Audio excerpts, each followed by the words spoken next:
This episode of To The Journey is brought to you by Audible.com, offering more than 180,000 titles for smartphone, tablet and desktop. To get a free audiobook of your choice and help Trek FM at the same time, visit audibletrial.com/trekfm. And also by Enterprise in Space, an international programme of the non-profit National Space Society. Find out how you can help science and education and become a virtual crew member aboard the NSS Enterprise Orbiter by visiting enterpriseinspace.org. And if you want to join in the conversation and share your thoughts on this episode, join the Babel Conference, our listeners group on Facebook. Just type Babel, that's B-A-B-E-L, into the Facebook search field. We look forward to seeing you there. Hi, this is Robert Duncan McNeil, also known as Tom Paris from Star Trek Voyager. You're listening to Trek FM. I think it's safe to say that no one on this crew has been more obsessed with getting home than I have. But when I think about everything we've been through together, maybe it's not the destination that matters. Maybe it's the journey. And if that journey takes a little longer, so we can do something we all believe in, I can't think of any place I'd rather be, or any people I'd rather be with.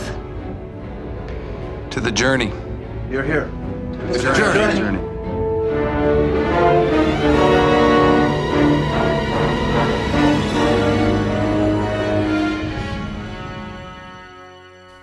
Hello, everybody at home, and welcome.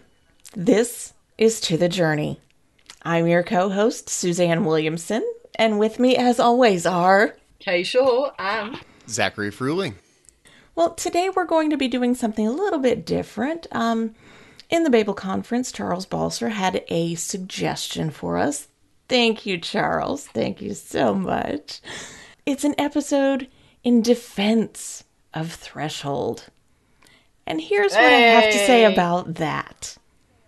Please insert the sound of crickets chirping here. And that's all I have to say. Suzanne, you can just call this an episode right now. And we're done. Thank you. There are things to like. This is quite a challenge. We're going to defend the indefensible. Yes. Yes. Or at least attempt. Yes, and we thought if we were defending the indefensible, the best way to start that would be with, I think what we can probably say is the most maligned episode of Voyager. Probably one of the most maligned episodes of Star Trek. Yes. No, it's like an apologia in the Greek sense, right? A defense. Yeah. Of this charge that Threshold corrupts the minds of anyone who watches it. I'm not sure I've ever heard anyone put it quite like that, but... Poisons your mind. Yeah, I mean, I do think the whole episode gets written off quite easily, and there is some... Well, there's stuff to like in here. So it's not totally the albatross that hangs around Voyager's neck? No, I don't think so.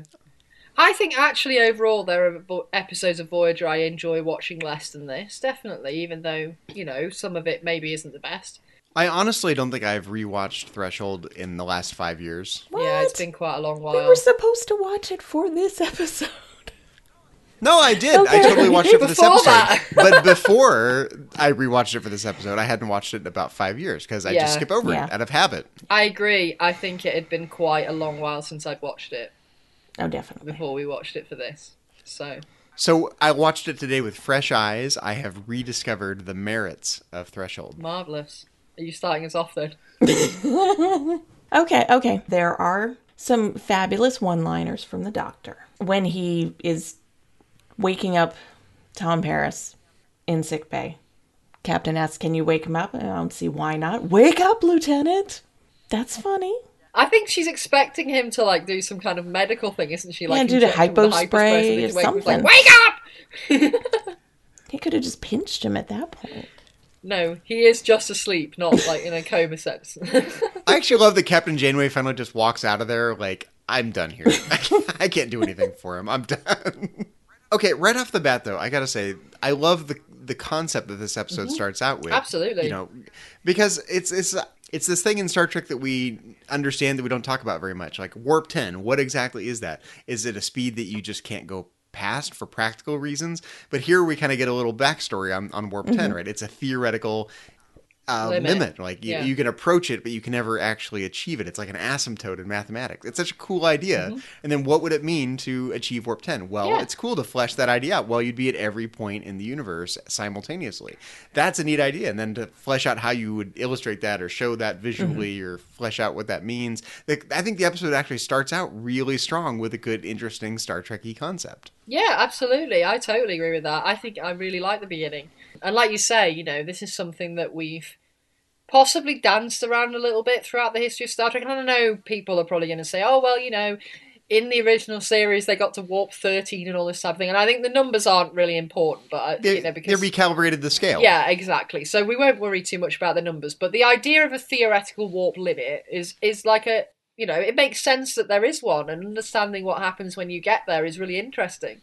Yeah, it's like the speed of light for us, right? The closer you get to the speed of light, the more and more energy it takes to accelerate a little more to the point where you just fundamentally can't achieve that much energy. Yeah. So it's not like, for practical reasons, we can't find enough dilithium or we don't have enough antimatter. It's like fundamentally, in principle, impossible to go faster than warp 10. Until you find or even warp 10 in type general. Dilithium's out. Until they do the Voyager thing and make up a story which about remains stable at a higher warp frequency. There you go. I wrote that down. We got to be careful. We're veering into non-defense territory. We're veering into criticism. We have to be careful. No, we're not veering into criticism. Threshold. I'm just saying, you can't until you find a way to do it. That's the thing. It's not, it's not possible. It's just it's not possible yet.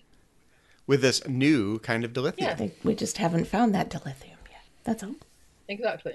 Like I think the idea, like you were saying, of the fact that he and we hear him talk about this later on about how he can see everything at once. That's an amazing concept to think about. It's omniscience in the Q sense. Like if you're literally everywhere simultaneously, you have this kind of God's eye perspective on everything. And Tom Paris now has that Q-like perspective. So he can peek in on people's sonic showers. Is that what you're saying?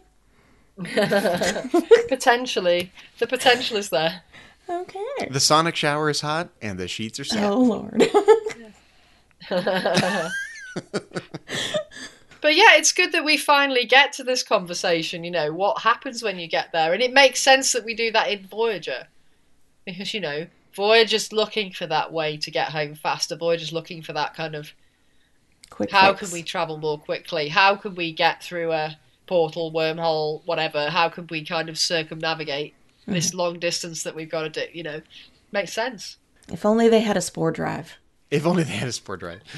Wow. I mean, they could have just gone let's go 9.99975 and gone really, really fast, but that's nowhere near as interesting as actually going warp 10 and being everywhere in the universe at once. Yeah. It's just a cool Voyager idea. That's a Voyager kind of concept. Absolutely. And I mean, we're still, season 2 here, so we're still very much in that. They're still desperate to try and just get home. Get home. What do you think about Tom Paris's kind of desire to be in the history books? Like, he wants to be counted with Neil Armstrong, and he wants to be counted with Zefram Cochrane. And he kind of is, right? He's the first guy to go warp 10. He did it. Well, I think it has to do with how he feels his father views him. And this would definitely put him in a better light with his father. In his mind, it's to please Dad. Maybe Dad will love me now. If you have to be up there with Neil Armstrong to please Dad, that's a tough act to follow. Oh, no, Admiral Paris is a difficult man. If you've read Mosaic. Yeah. Thanks, Suzanne. Way to throw me under the bus. That's what I do. But yeah, no, absolutely. And I think we've really hit on, to be honest, what I think is the most interesting thing about this episode, which is, I know we get a lot of insight into Tom in sort of 30 days and episodes like that, but I actually think we get really deep into Tom's psyche here, and there's a lot to pull out from that. So I really think that's the real good stuff in this episode. That he says a few things that really kind of make you think, wow. Yeah. Well, it's clear he doesn't feel good enough. He thinks everyone's ready to put him off the ship, and he's, waste of space and taking up, waste of a uniform, more or less, right? Yeah, well, exactly. And it's not just, for anyone, if he'd gone through what he'd gone through, which is he'd made this mistake about what had happened with him when he was, back in the day with his display team and what have you, and he's had this accident. When he was Nick Locarno? People have died. Yes, back when he was Nick Locarno. That had happened to anyone who's been cashiered out of Starfleet and then he's ended up with the Marquis and getting arrested and all the rest of it. That would be a hard thing to take for anyone when they think their life's going one direction and they end up going another direction. But when he already has this massive weight of expectation on him, which if you hear him talk in this episode, it's not just from his dad. Like, it is from his dad a lot. Mm-hmm. That is a big part of it. But he says at one point, everybody told me Tom Paris is going to do something special. Yeah. Everybody, my teachers, my friends, my peer group, my parents, and my other adults in my life and everything, they've all said, Tom Paris is going to do something special, and I think obviously he is quite gifted. He's really gifted, especially in piloting. Mm-hmm. He's got a lot of skill there, and to kind of have that weight of expectation lying on you must be massive. And you almost wonder whether he hasn't screwed up because he's constantly trying to do that awesome thing. It's like when he was doing this display thing, is it like, he wanted to be the first person to do this thing in X length of time, therefore he screwed up. So it was possibly even that drove him to do that in the first place. I think you're onto something. I think it's too easy to blame Admiral Paris for all of Tom's psyche. A lot of this just comes from Tom. Oh, definitely. It's self-imposed. He feels like he's not good enough. And he sets a really high standard for himself, and he lets himself down a lot. And that doesn't have everything to do with his dad. No, I wasn't saying it has to do with his dad. He feels that it has to do with his dad. So he's doing it to himself by thinking, that's right. This is what my father wants of me. Which a lot of kids end up doing to themselves. They're like, okay, my parents want me to do this, so I have to. And really, honestly, all you want from your kids is for them to be happy. That's it. Yeah. Yeah, you just want what's best for them, basically. Mm-hmm. But it is interesting, where's that come from in Tom? His dad's had expectations on him, but obviously, there's something in him as well that builds that. He's ended up in a situation where he feels like he's got to do something amazing. Nothing he does is ever good enough, and he's got to try and push the envelope in order to come up with some amazing thing that everybody's expecting him to do. I love that it also shows just how aware he is. We kind of learn over Voyager's run that Tom is a history buff, but he is aware of the great things that have been done in history, and he wants to be part of it, even though he's on the one hand, he's like just a flyboy, or he's just a screw up, right, when we first meet him. But really, he is aware of the trajectory of human history, and he wants to be a part of something great deep inside, I think. Yeah. I think he just wants to be someone. I'm not even sure that it's... I don't think it's particularly kind of big-headed. It's not a big-headed thing. It's just he needs to feel like he's good enough. Deep down, don't we all want to be something special? Do something special? Yeah. Be noticed, be in the history books. That's just a human feeling. Everybody wants that. Everybody wants to be noticed.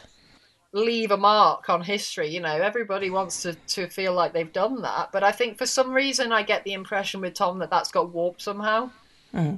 Okay, dovetailing on that a little bit is the fact that we really get kind of a Tom Paris, Captain Janeway trust fall moment as a result, right? Yeah. Mm-hmm. Yeah. And I think that's an important little piece of the building of the trust between them as colleagues. Yeah. I think their relationship is really interesting anyway.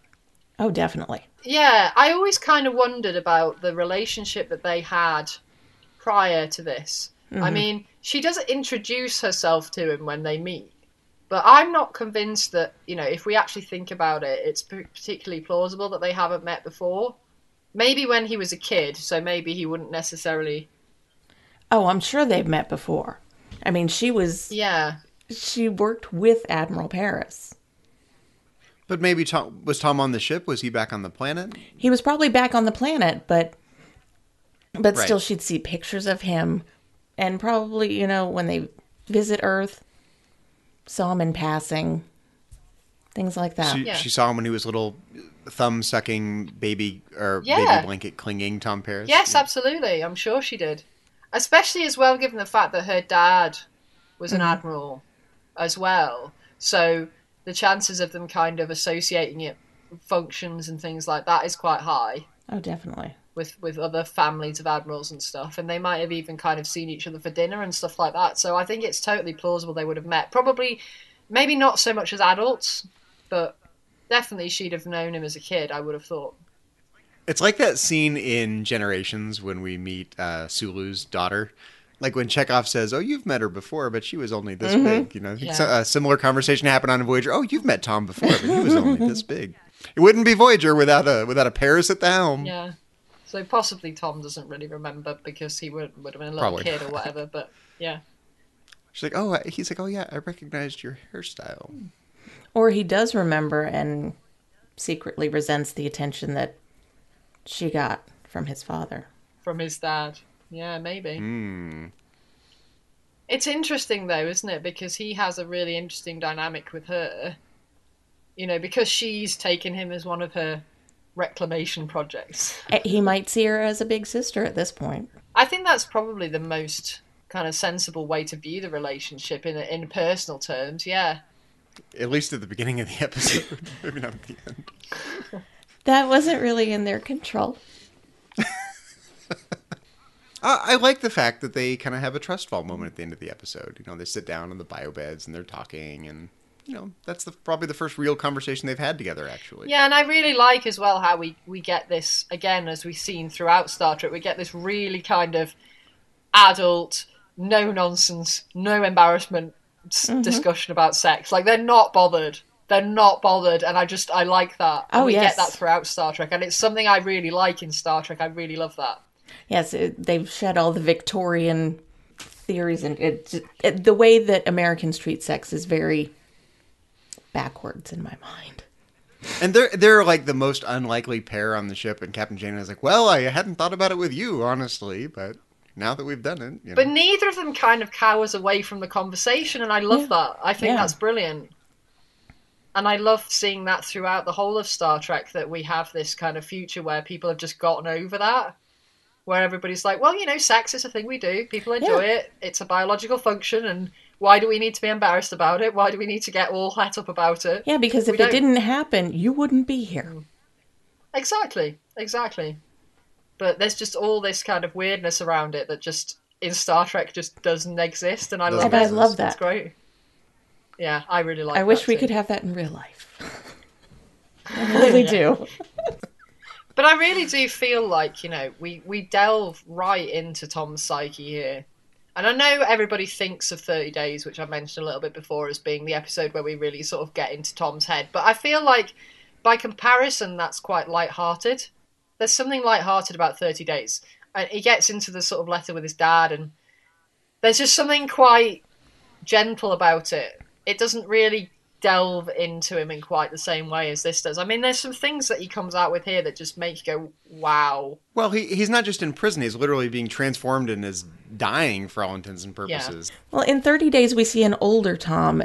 He's learned more about himself, more accepting of his past than we have in Threshold, where he's still very negative on himself as a person and his past and everything he's done. Yeah, absolutely. I mean, there's a few lines that I really homed in on when I was watching this, and that really made me kind of think about where he is at this point in his life. Because there's one line that he says, which is, what I remember most about being a kid is when I was in my room crying. Mm-hmm. Seriously, like, wow. The one thing you remember most about being a kid is crying in your room. That is a mentally kind of unstable person who's feeling like that. Nothing positive, like I remember going to see the Spaceball game with my dad. Nothing like that. Right? But then he also brings up his virginity, losing his virginity in that same room. That is true. That is one of the weirdest moments. But I am. With the Doctor and Kess there. Oh, yeah. Yeah. And another good line from the Doctor, I'll note that in your medical file. Because that's something that he needs to keep track of. This worries me about what data the Doctor is keeping on people. Well, he needs that all for later for his hollow novel. That's true for the holo novel, but that he shouldn't be using medical files for that. That's confidential. No, just change the names a little bit. Exactly. Just like we did. Oh, yeah. Just like we did with the Oh, it's dyslexia. all right. Just call him Lieutenant Marseille. It'll be fine. What kind of novel? What kind of holo novel is the Doctor writing? Jeez. Who knows? Who knows? Hey, we only got to see the one, but maybe he's been talking to Barclay too much. But yeah, that one really kind of hit me. I was like, wow, he's got some stuff going on in there if that's what he thinks. Yeah. Well, he's at death's door, right? So he's kind of almost having like diarrhea of the mouth. Like it's just this stuff is starting to come out, stuff that wouldn't come up in a normal context. I have not heard that in years. You can always count on me for good, colorful metaphors. Yeah, no, I agree with that. But I think as well. Yes, that is stuff that wouldn't normally come up, and I think in those sort of moments, that's when you get the truth out of people. That's when you see right down in there when you wouldn't normally, because he'd never normally tell people that. That's not something he would normally tell people. He wouldn't lay himself bare like that normally. He does embarrass himself a little bit by asking Kes to kiss him. But the Doctor thought he was asking him. Not you. That was funny, I have to say. That would have been great. I would have loved that. The Doctor been like, okay. I'm the only one that can breathe the air. I'm the only one you're getting there, Tommy. We'd have had the first gay kiss on Star Trek about 20 years earlier. That would have been great. Yeah. Oh. But I mean, this is around the time when he's kind of having his little bit of a possible thing going on with Kes, isn't it, anyway? So Yeah. He's got a little crush at that point. there's some stuff going on with them, isn't there? So I think that kind of... I'm not convinced he would have done that if it was anyone. Well, not B'Elanna. He doesn't trust B'Elanna. She doesn't cry, right? No, although we do really see B'Elanna. She's got some stuff going on there for Tom already. I actually thought, generally speaking, that all came a bit later than this. But she was really worried about him there, wasn't she? She was. So that kind of stood out to me a bit as well, that we saw the embryonic bit of that relationship starting to flourish there. Certainly from her side. He's oblivious to it, but... Well, he's a man. They usually are. Yeah. I have first-hand experience with this level of oblivion. Apologise for your sex, Zachary. No problem. Rubber stamp. Apology. Yeah, so there was that. But also actually, before he even gets to this point, before we even have the test flight, he says something else as well to Janeway. Which is kind of circling back round to this Janeway relationship, which is when she's talking to him about how, Harry's going to have to do the flight instead because you've got this imbalance in your whatever bit of your brain. Therefore, there's going to be this 2% risk or whatever of you having a brain hemorrhage, and we should get Harry to do it instead. And he's insisting that he wants to do it. And she's saying, it's too much risk. They sort of have a bit of back and forth on it for a while, but he actually ends up saying, this is the first time in 10 years I feel like I have a life to risk. Yeah. That's a great line. So again, that was an interesting line from him. It also shows how invested he's become, Yes. right? He's not he's not phoning this one in. He's taking ownership over this project. Yeah, he is. I think he does, because Janeway sees exactly what we see, because she said, I can't remember the exact line she says to him during that conversation, but she says something about, this isn't your personal redemption or something like that. Because she realises that he's seeing something along those lines. He's seeing that this is an opportunity for him to redeem himself. But I do think there is more to it than that. I do think there's more to it. I don't think it is just that. I think it's partially that, but I think it's also... he's ended up in this situation where he now feels like he's got the opportunities again to do something, which he didn't have for a long time. So I think there's a lot of that behind it as well. It's easier to make a name for yourself on Voyager than it is in an Australian Federation penal colony. Yeah. Well, it's Or New interesting. Zealand. New Zealand? Australia. New Zealand. Yeah. Right? New Zealand. Well, something that's actually just struck me as well, interestingly, while we're talking now about this conversation that they have, is that obviously, she's talking about him going down in the history books. Well, he'll only go down in the history books if they actually get back to the Alpha Quadrant. Yeah. And or they manage to make contact with Starfleet to be able to tell them about it. So I find that interesting because that's like a supreme level of confidence that they're going to make it home, isn't it? Well, at this point, Captain Janeway did have that supreme level of confidence. Yeah. She's like, come hell or high water, we're making it back. But can you imagine this terrible situation that would have occurred? Suppose Tom succeeds and he breaks the warp 10 barrier and he makes history only to get back to the Alpha Quadrant and find out someone has already done it first over there. Oh, that would be so awful. What a disappointment. Wow. What a letdown. Surely he would have seen them having done it, though, when he was everywhere at once. That's right. Well, you don't travel back in time, right? Right. You don't go back in time when you achieve warp 10, right? But if he can see everything at once, presumably he can see inside Starfleet headquarters the one computer that's displaying the warp records. Like the plaque on the wall, the award that someone won, right? Yeah, so he'd know if somebody else had managed to do it first or not. It's like, oh, good, my name's not there yet. Or a name's not there yet. The look on his face as he sees that, he's like, damn. Now I'm going to have to find something else. I achieved warp 10 and all I got was this lousy t-shirt. Exactly. Yeah. Well, sorry, but actually, you were beaten to it, I'm afraid.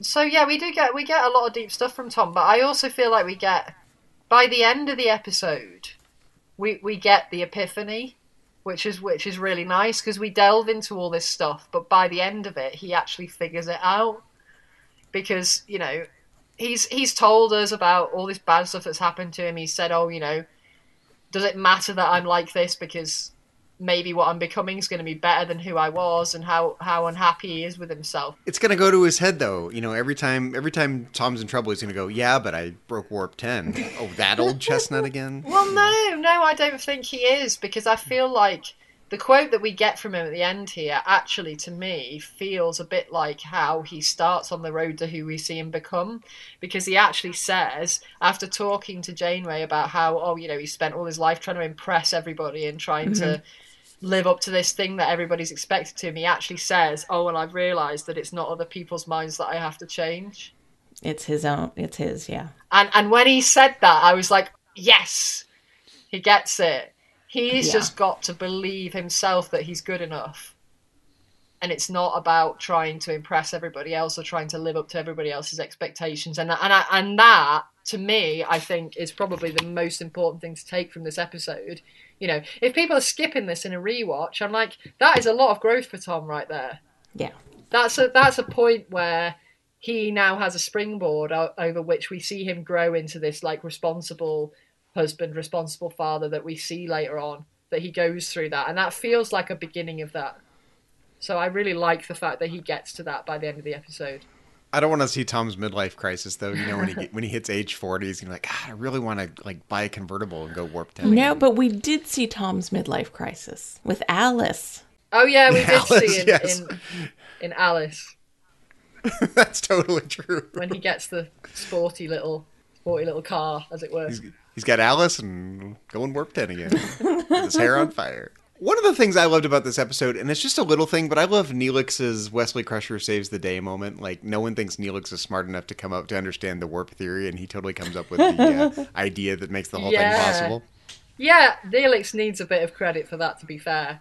Because he doesn't really appear in the episode other than that, but he basically is the one. It's like in baseball, when you win an award, but you've been doing steroids, he gets a little asterisk by his name. And Neelix. Oh. And Neelix. Tom and Neelix. With an asterisk. But Neelix does get mentioned. Well, at least his coffee does. That's true. The Tom Paris coffee? The Paris blend? Yeah, because that's the first indication he gets that something weird's going on, doesn't it? When B'Elanna's like, the coffee tastes all right, yeah. Well, the doctor asks, what did Tom ingest? And B'Elanna's like, just Neelix's coffee. And the doctor says, well, it's a miracle he's still alive. Yeah. Which is how I feel about Neelix's coffee, too. Because, whenever you see it poured, it's... how do you choke that down? Unless it's like chocolate sauce. They've just gotten used to it, that's the thing. Because that's what the consistency looks like, is chocolate sauce. It does, yeah. It's got viscosity, yeah. I just always imagine when they get back to Earth and they get to eat like proper food again, they're going to be like, oh my god. Because they got used more to Leola root. Food. You've got to work on your coffee recipe when they give it a viscosity rating. They've just gotten like a taste for really bad food, and then they get back to Earth and they're like, what is this rubbish? I want some Leola root. That fanfic needs to exist. Oh, that would be great. Neelix's coffee probably has some great secondary engineering applications as a lubricant. They probably use it in engineering. I'm sure they do. Like, rub it on some gears or whatever. How exactly do you store data based on everything in the universe? He comes back with, what, 5 billion gigaquads or something like that? And that's just from one sector alone, if memory serves? Yeah. Yeah, it was just, they were just looking at the sector, weren't they? But I don't know how much he'd actually brought, whether it was, like, everything. Well, it couldn't be everything because it's an infinite amount of data, right? So He'd spend a lot of time typing up reports after that. that's a long night of report writing. I meant everything in terms of, like, the star charts and stuff. That's still a lot of information and a lot of hours to just spend writing it down and typing it into the computer. And I actually, again, this is kind of a little thing, but I actually kind of like the little rotating okudograms with all the different star charts and planets and stuff that he'd seen, and that was fun. Yeah. Yeah, we get some quite cool displays there. I mean, it is totally plausible that you come back with a lot of data, but like you say, how do you render that into... And how does it decide what gets recorded and what doesn't? Like, how does the computer know? the computer can only record so much. I mean, how much is in Tom's head that the computer didn't catch? And that's why I'm like, he's going to spend like most of hours it. just writing reports about what he saw. Well, yeah, because it's only going to be able to do it at like the right speed of whatever storage they've got in the shuttle computer. So if he's at a certain point in space in the Delta Quadrant and he pushes the magic button that makes Warp 10 happen, does the data kind of get recorded in concentric circles? Like it starts recording data like where he's at that moment, and then at a certain point it maxes out and there's no data from anywhere else in the universe? Like, how does this work? I don't know. Inquiring minds want to know, Kay. Ooh. Yeah. It's kind of like the spore drive. You just like to mention the spore drive. No, but I mean, remember Stamets was like, I was here and I was there, and that's what I think of, because Tom mentions that he was everywhere. He was with Kazon, he was back home, the Klingons, other galaxies. So it's kind of spore drive-esque without being, USB hooked in. Yeah. But Tom can't take 133 different micro Warp 10 trips. Neither could Stamets, actually. That poor guy. Yeah, he looked a bit not so good afterwards, didn't he? Well, it was the last one that did it. Yeah. Inevitably. But I do see what you're saying. There are parallels there. I can't wait for January. Yeah, me neither. And, side note, that's the day after my birthday. Thank you for the late birthday present, Star Trek. Hey! So presumably there's some sort of explanation in the universe that we don't get, but this is me, and my inquiring mind wants to know. Yeah, I get what you're saying. I mean, it did start from... They did say it was mainly the sector they were in, didn't they? Mm-hmm. I think so. Yeah, so maybe that was the point yeah. it got to before it just ran out of space, or ran out of the ability to write the information any quicker before he came out of it. And I guess that's the most important information they would want anyway, because that's where they are. Yeah, it helps. Think of how that would transform the Federation and Starfleet's mission, right? You could explore at Warp 10 without having to actually go anywhere. Just hit the button, boom, you're everywhere, get the knowledge, and you're done. Yeah. I do find it kind of interesting that they stop trying to do it after this, though, because once the Doctor's figured out how to switch them back, can't they just do it again and then switch them back quick? It's kind of like an infinite knowledge button, like an omniscience button. Hit the button, boom, now you know everything. Yeah, it would be very transformative if it was something that they managed to harness, but obviously there are side effects. Good science Very much is like the always spore repeatable. drive. Yeah. There are side effects. That's really interesting, actually, Suzanne, because I hadn't even really thought about the parallels there until you mentioned it. But it is quite nice that we can pull that parallel with the new series. It definitely hit me when I watched it at the beginning of this week. I was like, whoa, wait a minute. Spore drive. Yeah. So I have to admittedly say that the spore drive bugs me a bit. I'm like, this is a ridiculous concept. I don't understand this. No, I I don't like like it. It Don't doesn't be hating fit on with the my vision of mushrooms. how the Star Trek universe works. I love mushrooms, but I don't like the spore Don't drive. be hating on the mushrooms. And don't ever hate on my tardigrade. But the special dilithium that causes Tom to go warp 10 is just as wacky doodle of an idea, and that doesn't bother me so much, and I find that one interesting, but I don't really care for the spore drive. What is the difference? I'm cool with mad science. Like, I am totally down with the idea of pushing the envelope of like what this actually means, because obviously we have our current knowledge of science as a base, and kind of we know that Star Trek's always been based off of actual science. It's never been hard science in the way that I think some people think that it is. It's always kind of really just taken current science and pushed it beyond what we know and tried to kind of maybe extrapolate where it's going with a bit of imagination thrown in. But I do like it when they go, well, we don't really know where we're going to end up science-wise, and we don't really know what happens when you get to that point, so they just come up with an interpretation. And it's based in theory that exists, but they sort of push it because we just don't know. Yeah. I'm not finding it terribly plausible that they're going to end up in magic mushroom science in the future, but... I think there's magic mushroom science. Well, I would just like to see the giant tardigrade. Yeah. Doesn't everybody want a cute, cuddly water bear of their own? I want a plushy tardigrade. And I so want a plush. There's a super, super cute one you can get from, like, ThinkGeek, but the cost of, like, importing it is ridiculous. But they are very cute. Super cute. They do, like, mini ones and big ones. So I guess we are digressing slightly into like a little bit of talk about Discovery, but I think that's okay because we've been very good and we haven't talked about it too much yet. No one ever seems to want a plushie of the lizard that Tom turns into. So. With removable tongue. For some reason. It would have to have the removable tongue. Yeah, life-sized. Yeah. Props to the makeup department on this episode. Yes. Yeah, I think we've talked a little bit above and beyond on this episode, haven't we? I think they won an Emmy, didn't they, for makeup for this episode? Yes, and deservedly so, because given how long ago this is, it's pretty impressive. But this does feel a lot like the kind of thing that should happen to Harry Kim instead of Tom Paris. But everything bad happens to Harry. You got to give him a break once in a while. Janeway tried to throw him under the bus there, didn't she? But then if it was Harry, he would have died. Yeah, and then been brought back to life. Or we'd have got an alternate version of him. So what do you think, guys? Have we successfully defended Threshold?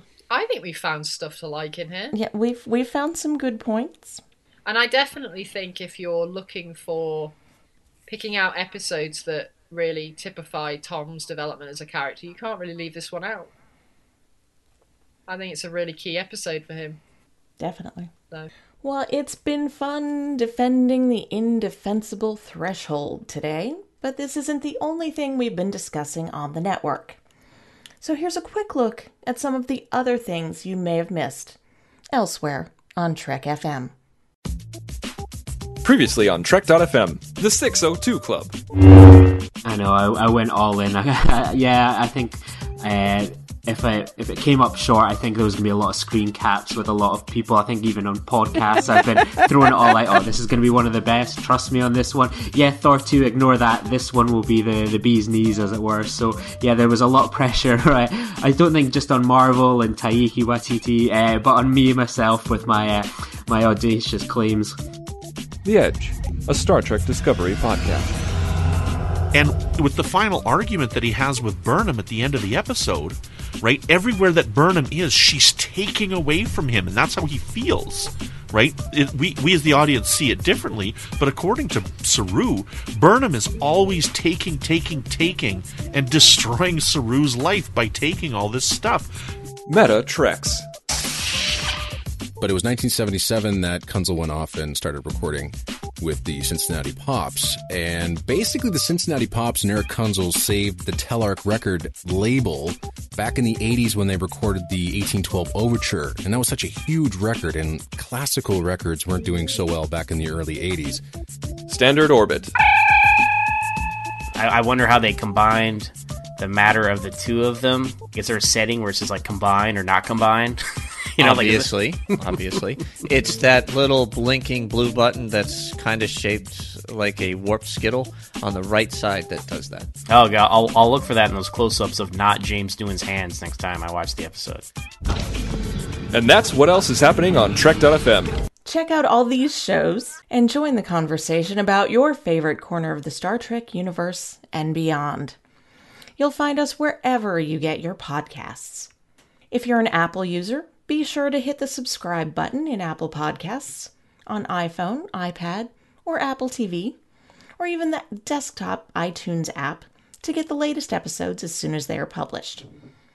And please leave us a star rating and written review. If you're not an Apple user, we've got you covered as well. You can find our shows on Google Play Music, Stitcher, TuneIn, Spreaker, SoundCloud, Windows Phone, in most third-party apps, and you can stream and download the MP3 file from our website or grab the RSS link. Well, as always, we would love to hear your thoughts on today's show, and there are lots of different ways for you to send them to us. The best place to join in the larger conversation is in the Babel Conference, which is our listeners group on Facebook. If you just type Babel, that's Babel, into the search field, it should come right up. If you'd like to send us an email, you can use the form on our website at trek.fm/contact. If you choose Message to a Trek FM show and select To the Journey, that will come right to us. You can also find the network on Twitter at Trek FM and on Facebook at facebook.com/Trek FM. So, Suzanne, when you're not crying in your bedroom, where can our listeners find you?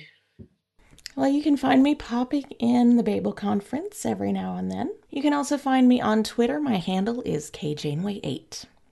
Zach, when you're not talking to the doctor about the time you lost your virginity, where can our listeners find you? It's classified. Well, you can find me elsewhere on Trek.fm as co-host of Metatrek's Trek FM show on Star Trek and philosophy, along with my co-host over there, Mike Morrison. You can always find me in the Babel Conference if you'd like to talk about Voyager with me over there, and you're welcome to follow me on Twitter. My handle is just my name, at Zachary Fruhling. That's Zachary, Z-A-C-H-A-R-Y, Fruhling, F-R-U-H-L-I-N-G.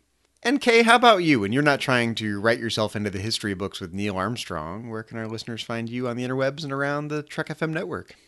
Well, you can always find me in the Babel Conference, and if you want to look me up on Twitter, my handle is Choco Weeble. Well, one of the best ways you can help us keep all of our shows coming to you each week is to become a patron of the network through Patreon. Just visit patreon.com/trekfm, that's patreon.com/trekfm, to get all the details. Perks include early access to episodes, exclusive content, producer credits, and many more, all available through our special patrons website, The Patron Zone. It requires a great deal of time and money to produce, host, and distribute these podcasts each month. We really appreciate any support you can give us, and we hope you'll join the team. Again, you'll find all the details at patreon.com/trekfm. Well, we have some people that we'd like to thank. The real first man to break the Warp 10 barrier, our founder and publisher, C. Brian Jones. Our executive producers, Matthew Rushing and Ken Tripp. Aaron Harvey, our art director. Richard Marquez, our production manager, and Brandon Shea Matala, our Patreon manager. Now, Chris doesn't just break the Warp 10 barrier, he does it with his hair on fire. That's true. That is very true. And he looks classy while he's doing it as well. Very always, dapper. Always. Of course, we also want to give a really big shout out to our associate producers. Bruce Lish, Ju Kim, Richard Marquez, Patrick Carlin, and Norman Lau. Thank you very much, as always, for your support of To The Journey and of Trek FM. Join us next time when we will be everywhere at once. But until then, this has been To The Journey.